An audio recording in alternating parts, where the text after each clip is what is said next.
सच के साथ। नमस्कार, सिटी वाराणसी लाइव में आप सभी का स्वागत है। मैं हूं ममता चौरसिया। आइए नजर डालते हैं आज की हेडलाइंस पर।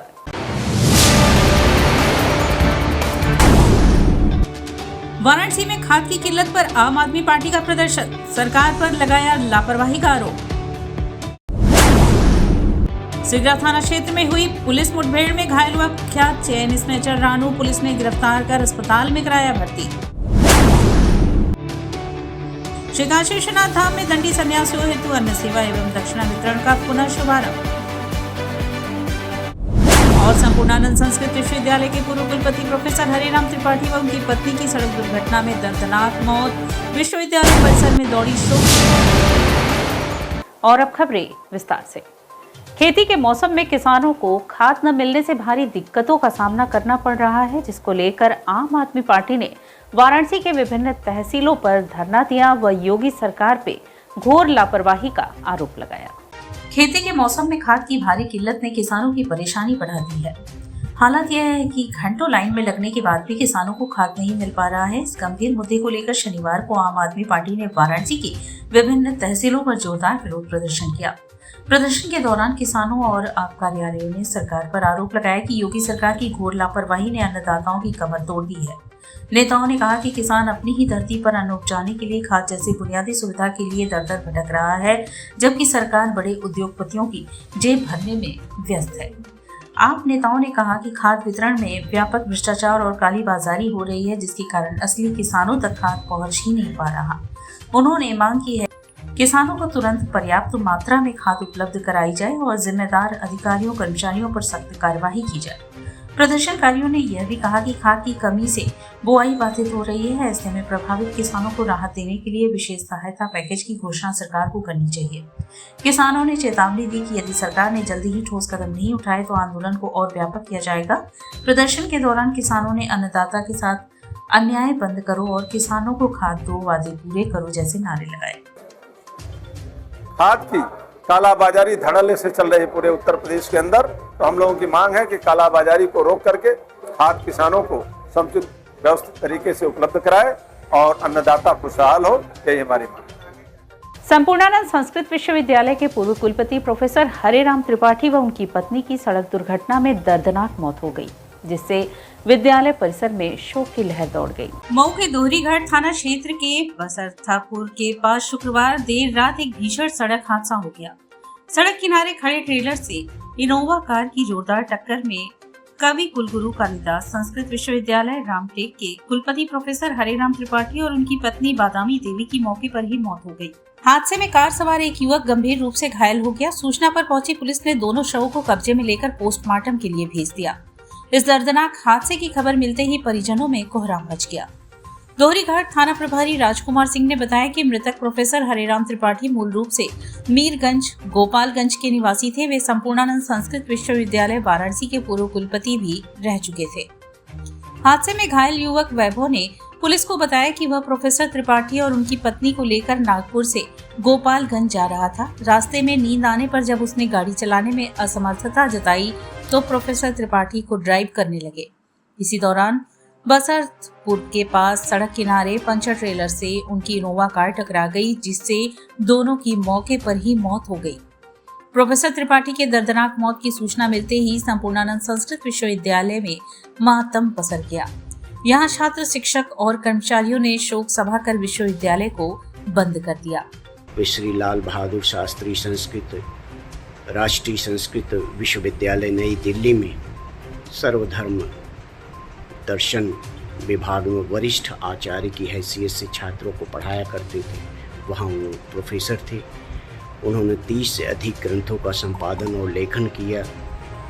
वे भारतीय दार्शनिक अनुसंधान परिषद के नामित सदस्य और राष्ट्रीय संस्कृत संस्थान के बोर्ड ऑफ मैनेजमेंट के सदस्य भी रहे। प्रोफेसर त्रिपाठी की विरासत हमें संस्कृत शिक्षा के प्रति समर्पित करने रहने और उसके प्रचारों के लिए काम करने के लिए प्रेरित करती है। निकट भविष्य में उनकी रिक्तता भी भरपाई नहीं हो सकती। शनिवार की सुबह सिगरा थाना क्षेत्र में पुलिस मुठभेड़ में कुख्यात चैन स्नैचर रानू घायल हो गया। जवाबी कार्यवाही में गोली लगने के बाद पुलिस ने उसे गिरफ्तार कर इलाज के लिए अस्पताल भेजा। शनिवार तड़के सिगरा थाना क्षेत्र में हुई पुलिस मुठभेड़ में कुख्यात चेन स्नेचर रानू घायल हो गया। जवाबी कार्रवाई में गोली लगने के बाद पुलिस ने उसे गिरफ्तार कर इलाज के लिए अस्पताल में भर्ती कराया। उसके पास से चोरी की सोने की चेन भी बरामद हुई, जिसे बीते 19 अगस्त को कैंट रेलवे स्टेशन के पास एक महिला से छीना गया था। सूत्रों के मुताबिक पुलिस को देर रात मुखबिर से सूचना मिली थी कि रानू रेलवे ट्रैक के पास देखा गया है। सूचना पर टीम ने घेराबंदी की, लेकिन खुद को फंसता देख उसने पुलिस पर फायरिंग शुरू कर दी। पुलिस की जवाबी गोलाबारी में वह घायल हो गया और दबोच लिया गया। पुलिस ने बताया कि रानू लंबे समय से वाराणसी और आसपास के इलाकों में सक्रिय चेन स्नैचिंग गिरोह का अहम सदस्य है। उसके खिलाफ पहले से कई आपराधिक मुकदमे दर्ज है। इस घटना के बाद क्षेत्र में सुरक्षा व्यवस्था और कड़ी कर दी गई है। पुलिस का मानना है कि रानू की गिरफ्तारी से कई पुराने मामलों का खुलासा होने की संभावना है। वहीं लगातार हो रही चेन स्नैचिंग से परेशान स्थानीय लोगों ने राहत की सांस ली है। कल रात्रि में थाना सिगरा क्षेत्र में ऑपरेशन चक्रव्यूह के तहत विभिन्न क्षेत्रों में संदिग्ध व्यक्तियों और वाहनों की चेकिंग किया जा रहा था। उक्त दौरान एक संदिग्ध व्यक्ति पुलिस चेकिंग से बचने के लिए वहां से भागने की कोशिश की। संदेह के आधार पर इनको पीछा किया गया था, उसको पकड़ने की कोशिश की। उक्त दौरान उक्त व्यक्ति ने पुलिस के ऊपर फायर किया गया था। आत्मरक्षा हेतु पुलिस ने जवाबी फायरिंग की, जिसमें इसके पैर में गोली लगी है। प्रारंभिक पूछताछ में पता चला है कि ये 19 अगस्त 2025 को इन्होंने ये थाना सिगरा क्षेत्र में रोडवेज के सामने एक महिला का चेन लॉकेट और उसको छीना गया था और ये इसको मेडिकल फर्स्ट एड हेतु उस समय हॉस्पिटल भेजा गया था और बाकी इनके विरुद्ध अग्रिम विधिक कार्रवाई सुनिश्चित की जा रही है। अपराधी इतिहास क्या रहा है? ये अब तक इसके ऊपर कुल 2 मुकदमे हैं और जब इसकी गिरफ्तारी के दौरान जो छीना गया लॉकेट और इसके कब्जे से एक 315 का कट्टा बरामद हुआ। दंडी सन्यासियों हेतु अन्न सेवा एवं दक्षिणा वितरण का पुनः शुभारंभ हुआ। श्री काशी विश्वनाथ मंदिर न्यास द्वारा पूर्व में दंडी सन्यासियों हेतु संचालित अन्न सेवा एवं दक्षिण वितरण की पुण्य परंपरा, जो वैश्विक कोरोना महामारी के कारण अस्थायी रूप से स्थगित कर दी गई थी, उसे आज शनिवार से पुनः प्रारंभ किया गया। पूर्व में इस संदर्भ में दंडी सन्यासियों द्वारा अपनी समस्याएं श्री काशी विश्वनाथ मंदिर के मुख्य कार्यपालक अधिकारी के समक्ष प्रस्तुत की गई थी। उक्त विषय पर संवेदनशीलता दर्शाते हुए मुख्य कार्यपालक अधिकारी महोदय द्वारा अन्न सेवा को पुनः संचालित किए जाने का आश्वासन प्रदान किया गया था। आज 23 अगस्त शनिवार को मंडलायुक्त वाराणसी मंडल के अध्यक्षता एवं श्री काशी विश्वनाथ मंदिर न्यास के मुख्य कार्यपालक अधिकारी, डिप्टी कलेक्टर, उप जिलाधिकारी, नायब तहसीलदार, डीसीपी एवं मंदिर प्रशासन की उपस्थिति में मां अन्नपूर्णा मंदिर में विधिवत पूजा अर्चना के उपरांत टेढ़ी नीम स्थित अन्न क्षेत्र भवन में दंडी सन्यासियों को सात्विक प्रसाद ग्रहण कराया गया। इसके साथ ही इस सेवा के पुनः प्रारंभ की औपचारिक घोषणा की गई। मंडलायुक्त द्वारा उपस्थित समस्त दंडी सन्यासियों को यथोचित दक्षिणा भी प्रदान की गई। साथ ही यह संदेश भी दिया कि मंदिर न्यास की आय का उपयोग निरंतर सनातन परंपराओं और धार्मिक कार्यों की सेवा में किया जाए। इस पुनः प्रारंभ की गई सेवा से प्रसन्न होकर दंडी सन्यासियों ने मंडलायुक्त सहित मंदिर न्यास के प्रति आभार व्यक्त करते हुए आशीर्वाद प्रदान किया। यह सेवा निरंतरता के साथ संचालित होती रहेगी ताकि सनातन परंपराओं का संरक्षण एवं संत वर्ग का सम्मान सुनिश्चित हो सके। स्वामी हरसेवानंद पब्लिक स्कूल गढ़वाघाट रमना वाराणसी में सीसीए कार्यक्रम नृत्य कौशल के तहत चारों हाउस के बीच अंतर हाउस प्रतियोगिता का आयोजन उत्साहपूर्वक संपन्न हुआ। स्वामी हरसेवानंद पब्लिक स्कूल गढ़वाघाट रमना वाराणसी में शनिवार नृत्य कौशल के तहत चारों house, Dayanand house, Vivekanand house, Raman house एवं टैगोर हाउस के बीच अंतर हाउस प्रतियोगिता का आयोजन उत्साहपूर्वक संपन्न हुआ। कार्यक्रम का शुभारंभ स्वामी जी के चित्र पर माल्यार्पण व दीप प्रज्वलन के साथ हुआ, जिसे परम आदरणीय बाबा प्रकाश ध्यानानंद जी ने संपन्न किया। कार्यक्रम की प्रमुख गतिविधियां इस प्रकार रही: बाल नृत्य, राधा कृष्ण एवं जीजा लोक नृत्य, हाउस परफॉर्मेंस, राधा कृष्ण कजरी, शिव तांडव, राधा कृष्ण, संगीत एवं नृत्य प्रस्तुति। परिणाम घोषणा प्रधानाचार्य महोदय द्वारा। पुरस्कार वितरण बाबा जी के कर कमलों से हुआ, जिसमें प्रथम स्थान दयानंद व रमन हाउस, द्वितीय स्थान विवेकानंद हाउस तथा तृतीय स्थान टैगोर हाउस को मिला। इस अवसर पर प्रधानाचार्य श्री चंद्रशेखर सिंह ने विद्यार्थियों के उत्साह एवं रचनात्मक प्रतिभा की सराहना करते हुए कहा कि इस प्रकार की गतिविधियां विद्यार्थियों के सर्वांगीण विकास में सहायक होती हैं। कार्यक्रम की अध्यक्षता विद्यालय के प्रधानाचार्य श्री चंद्रशेखर सिंह ने किया। इस अवसर पर अतेंद्र कुमार सिंह, सुभाष सिंह, योगेश राय, नजमा अंसारी, सुनील तिवारी, पुष्पलता, आशा यादव, रेखा राय, श्रेया अर्चना मोहिले सहित सभी शिक्षकगण उपस्थित रहे। कार्यक्रम का सफल संचालन शिक्षकों एवं विद्यार्थियों के संयुक्त प्रयास से संपन्न हुआ। और यहाँ वक्त चला है एक छोटे से ब्रेक का, मिलते हैं ब्रेक के बाद। वाराणसी लाइव, सच के साथ।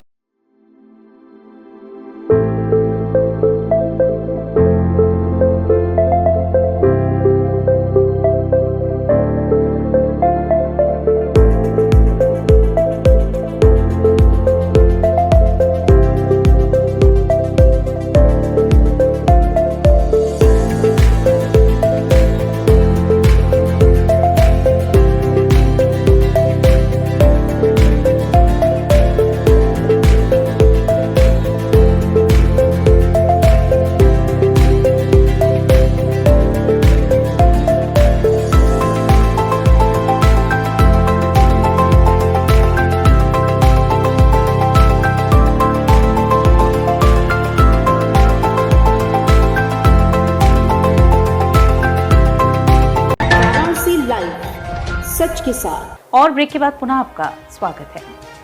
मां कुष्मांडा श्रृंगार एवं संगीत समारोह की तीसरी निशा और भी मनमोहक हो गई जब मां की स्वराधना कलाकार कर रहे थे और इंद्रदेव भी बारिश की फुहार से मां का अभिषेक कर रहे थे। मां कुष्मांडा श्रृंगार एवं संगीत समारोह के तीसरे दिन कलाकार जब मां की स्वराधना कर रहे थे, तब भी उसी वक्त आकाश से इंद्रदेव भी बारिश की फुहार से मां का अभिषेक कर रहे थे। बारिश के बीच कलाकारों की प्रस्तुतियां होती रहीं तो दर्शक भी एकचित्त हो टस से मस नहीं हुए। शुक्रवार को तीसरी निशा बेहद खास रही। दिल्ली से आए विख्यात बांसुरी वादक पंडित राजेंद्र प्रसन्ना ने एक साथ 15 बांसुरी वादकों को लेकर मां को पहाड़ी धुन सुनाया तो समूचा प्रांगण हर हर महादेव के उद्घोष से गूंज उठा। पहली प्रस्तुति मां कुष्मांडा के समक्ष कोलकाता से आई शोभा मंडल के ओडिसी नृत्य की रही। उन्होंने दुर्गा वंदन और देवी कृति से मां को भावांजलि अर्पित की। निशा की दूसरी प्रस्तुति वाराणसी के पंडित माता प्रसाद मिश्रा एवं रविशंकर मिश्रा के कथक नृत्य की रही। उन्होंने घुंघरुओं की झंकार से बारिश की बूंदों और घोड़े की चाल तथा तबले के साथ घुंघरू की जुगलबंदी से सबको मोहित कर दिया। उन्होंने सबसे पहले शिव वंदना की, फिर पारंपरिक कथक उठान, आमद टुकड़ा, परन आदि प्रस्तुत किया। इसके बाद 18 मात्रा में लक्ष्मी ताल की प्राचीन बंदेश्वर कथक प्रस्तुत किया तो समूचे मंदिर प्रांगण ही तालियों की गड़गड़ाहट से गूंज उठा। अंत में देवी स्तुति से समापन किया। उनके साथ तबले पर उदय शंकर एवं राजकुमार मिश्रा, सारंगी पर अंकित मिश्रा एवं हारमोनियम सह गायन पर शक्ति मिश्रा रहे।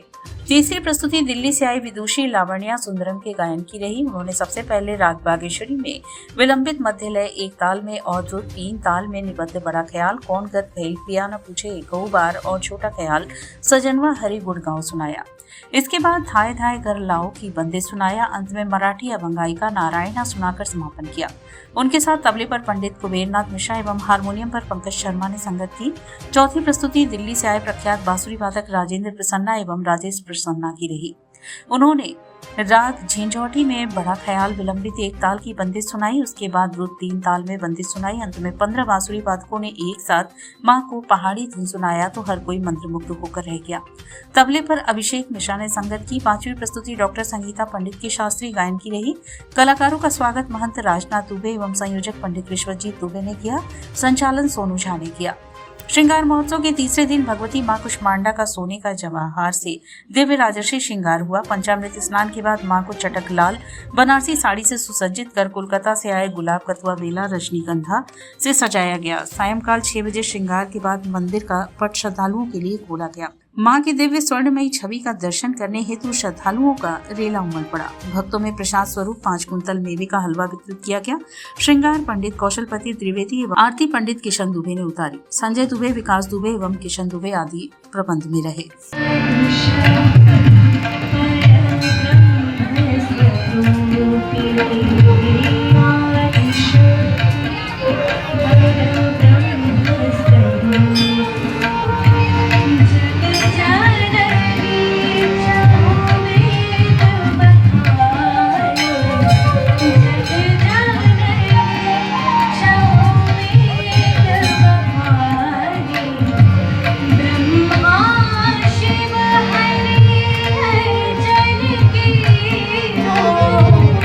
ब्रह्मा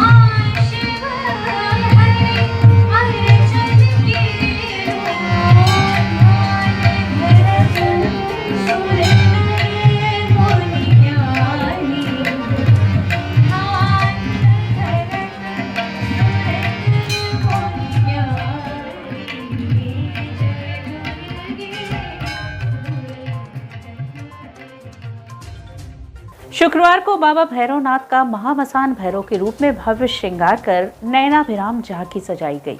बाबा के दर्शन को मंदिर प्रांगण में भक्तों का रेला उमड़ पड़ा। शुक्रवार को बाबा काल भैरव का महामसान भैरव के रूप में श्रृंगार किया गया। इस अवसर पर बाबा की नयनाभिराम झांकी सजाई गई। आरती के बाद बाबा को विभिन्न प्रकार के मिष्ठान, फल, पकवान भोग लगाकर बाबा का दर्शन भक्तों के लिए खोल दिया गया। कपाट खुलते ही बाबा के जयकारे से समूचा क्षेत्र बाबामय हो गया। इस अवसर पर बाबा का दरबार कामिनी की पत्नी, रजनीगंधा, गेंदा एवं देशी विदेशी फूलों और फलों से सजाया गया। मंदिर के गर्भगृह का हिम श्रृंगार किया गया, जो अलौकिक रहा। साथ ही मंदिर के आने वाले मार्गों में आकर्षक सजावट की गई थी। मंदिर के प्रधान पुजारी बबलू मिश्रा ने बताया, बाबा का श्रृंगार आज महामसान के रूप में किया गया, जिसमें 5 तरह का फल, पंचमेवा, मदिरा, उड़द का बड़ा बाबा को भोग लगाया गया। इस अवसर पर भजन कीर्तन सभी आयोजित किए गए। इस दौरान बाबा के अलौकिक छवि के दर्शन करने वाले भक्तों को प्रसाद के रूप में सूजी का हलवा और चना दिया जा रहा था। विशेष बाबा का शमशान रूप इस समय अलौकिक दर्शन हो रहा है। सांस्कृतिक कार्यक्रम हुआ है, बाबा का भंडारा भी होता है, प्रसाद का वितरण होता है। भक्तों के लिए श्रृंगार 2 बजे करने के बाद से लगातार बाबा विशेष भोग में वही हलवा, घुघरी और मदिरा का भोग लगाया गया है, और जो सारे लोगों में वितरण किया जा रहा है। अघोर चतुर्दशी के पावन पर्व पर परम पूज्य अवधूत श्रेष्ठ बाबा कीनाराम जी की 426वीं जयंती अघोर पीठ हरिश्चंद्र घाट काशी द्वारा मनाई गई। अघोर पीठ हरिश्चंद्र घाट काशी द्वारा अघोर चतुर्दशी के पावन पर्व पर परम पूज्य अवधूत श्रेष्ठ बाबा कीनाराम जी का 426वीं जयंती मनाई गई।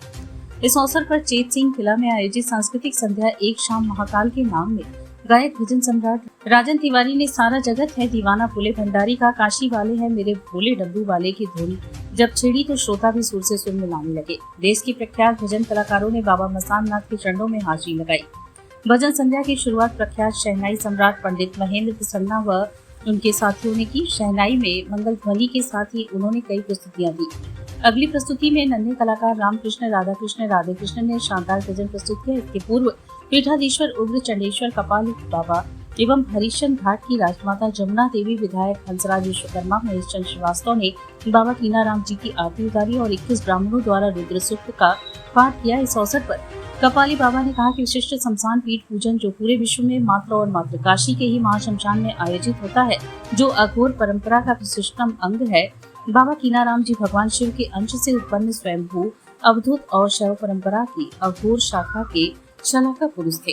उत्सव धर्म है, यहाँ मृत्यु का भी उत्सव होता है। आपने देखा होगा नाचते गाते हुए लोग आते हैं, और पूरी जो सनातन परंपरा है उसमें अगर शवदाह के उपरांत पूरे भारतवर्ष में जो सनातन धर्मी लोग हैं वो जल पर ही अपना काम चलाते हैं, अन्न नहीं कोई ग्रहण करता। लेकिन काशी में स्थूल, कारण और सूक्ष्म तीनों ही शरीरों का लय हो जाता है, तीनों शरीरों की समाप्ति हो जाती है और जीव भगवान शिव में समाहित हो जाता है। इस वजह से काशी में देखिए शवदाह के उपरांत काशी की प्रसिद्ध कचौड़ी गली, हरिश्चंद्र के घाट की छोटी मार्केट जो है, यहाँ आप देखेंगे तरह तरह के मिष्ठान पकवान निरंतर 24 घंटे बनते रहते हैं। और शवदाह के पश्चात देश विदेश कहीं से आए हुए यात्री हों अथवा स्थानीय हों, सभी पूरी कचौड़ी मिष्ठान ग्रहण करके ही अपने घर जाते हैं। सिगरा में न्यूरोथेरेपी के जनक डॉक्टर लाजपत राय मेहरा की 93वीं जयंती मनाई गई। सिगरा स्थित गांधीनगर कॉलोनी में न्यूरोथेरेपी ट्रीटमेंट व ट्रेनिंग सेंटर के डॉक्टर मणिलाल विश्वकर्मा ने न्यूरोथेरेपी के जनक डॉक्टर लाजपत राय मेहरा गुरुजी की 93वीं जयंती मनाई। वहीं इस दौरान मुख्य अतिथि समाजसेवी केशव यादव एवं विशिष्ट अतिथि उमेश विश्वकर्मा के द्वारा डॉक्टर लाजपत राय मेहरा गुरुजी के चित्र पर माल्यार्पण किया गया।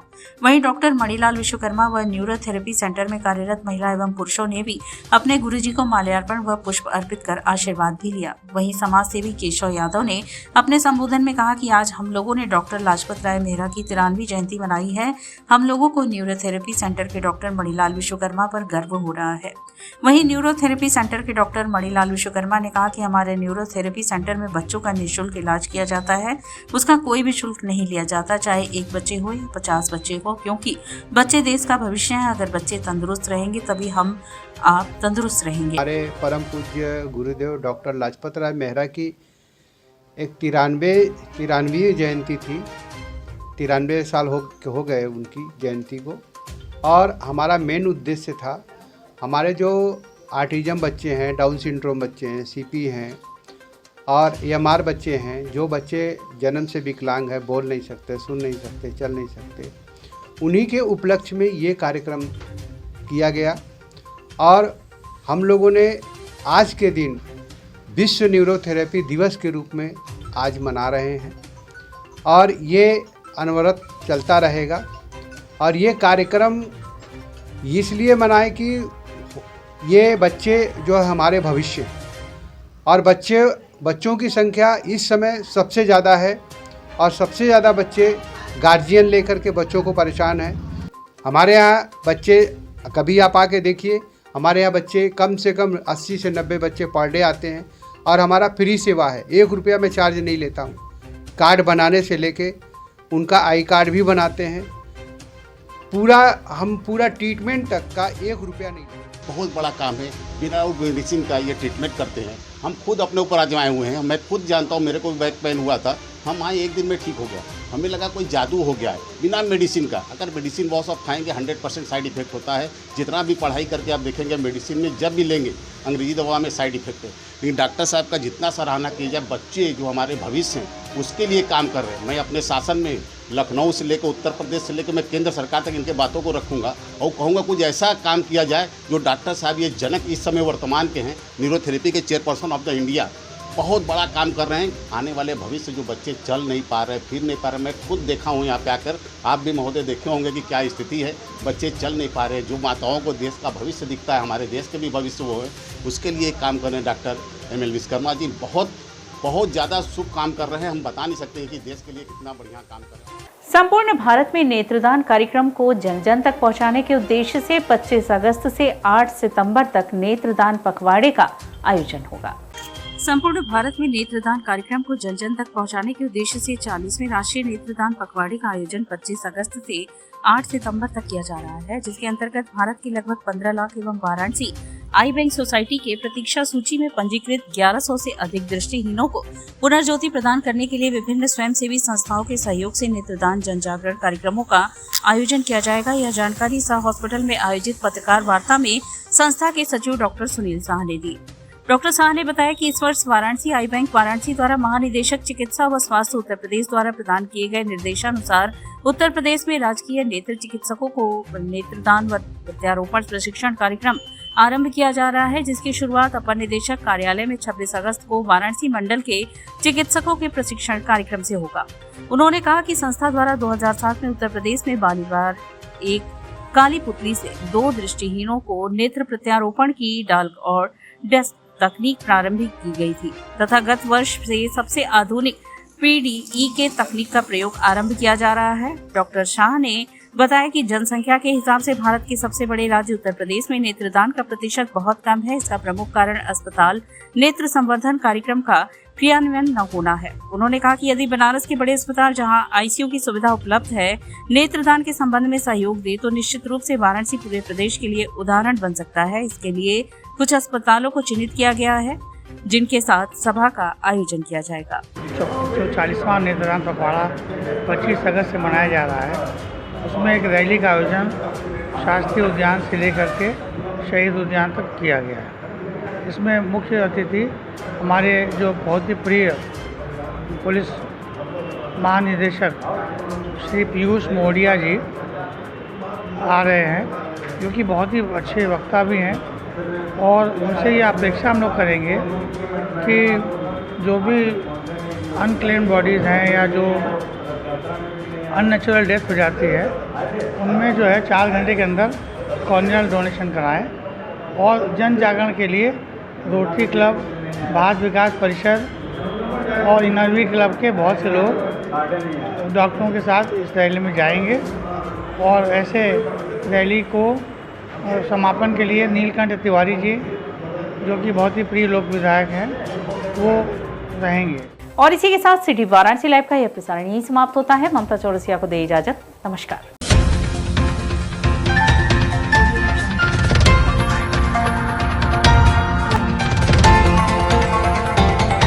वाराणसी लाइव, सच के साथ।